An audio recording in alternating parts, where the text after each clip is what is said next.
Today is an exciting day for the University of Pittsburgh Library System's Archives and Special Collections because we are premiering our first web archive collection and making it available to researchers. To create and manage our collection, we are using the Internet Archive's Archivist service to capture websites so that web pages can be accessed in the future with their content unchanged from the date it was captured. As of now, we have crawled nearly 80 University of Pittsburgh websites at least one time, capturing over 3 million pages and documents.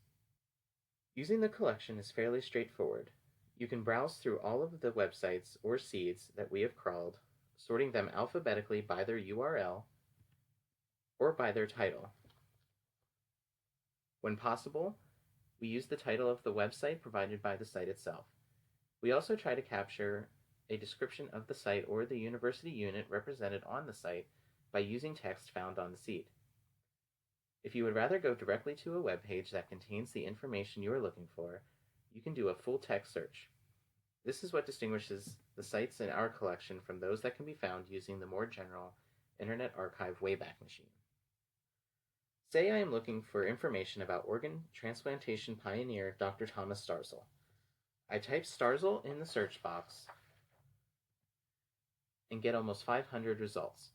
As I scroll down, I see pages from the Starzl Transplantation Institute, a website dedicated to his legacy, and articles about Dr. Starzl, including his obituary. When viewing an archive page, you will see a banner at the top notifying you that you have left the live web and are now viewing an archived record. It also tells you the date the page was captured, so we are now looking at a web page as it appeared in January 2020. And if you start to click on links on the page, you are able to navigate through the archive site instead of being redirected to the live version. It will even jump to the archive version of another seed site if there is a link in the text. These sites look pretty familiar to us now, but in the next 5 to 10 years, these same sites are likely to look drastically different, and so the content, as well as the look and functionality of the site, will become that much more important. If a seed site has been captured multiple times, you will be provided a list of capture dates to choose from.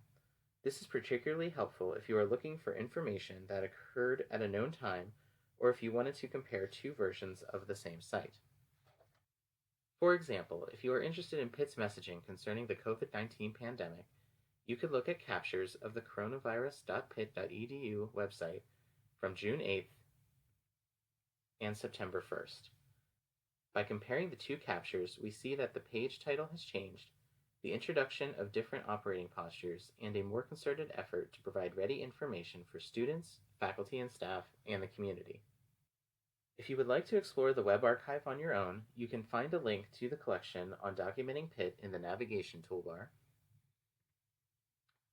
and the Archives and Special Collections website's Doing Research page below the list of research guides.